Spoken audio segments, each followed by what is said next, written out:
আওয়ামী লীগের সব কার্যক্রম নিষিদ্ধ করে প্রজ্ঞাপন জারি। বিস্তারিত থাকছে সাজ্জাদ হোসেনের রিপোর্টে।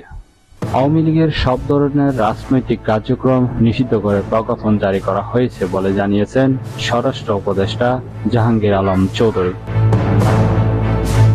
আইন শৃঙ্খলা সংক্রান্ত উপদেষ্টা পরিষদ কমিটির বৈঠক শেষে এক ব্রিফিংয়ে তিনি এ তথ্য জানায়।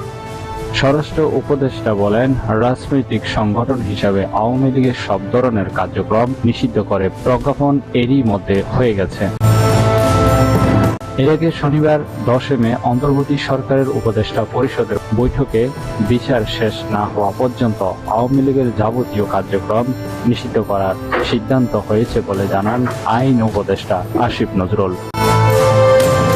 তিনি জানান, উপদেষ্টা পরিষদের এক বিশেষ সভা অনুষ্ঠিত হয়। সবাই আন্তর্জাতিক অপরাধ ট্রাইব্যুনাল আইনের সংশোধিত অনুমোদিত হয়েছে। সংশোধনী অনুযায়ী আন্তর্জাতিক অপরাধ ট্রাইব্যুনাল কোন রাজনৈতিক দল তার অঙ্গ সংগঠন বা সমর্থক গোষ্ঠীকে শাস্তি দিতে পারবে। সাজ্জাদ হোসেন, বাংলা নিউজ 24।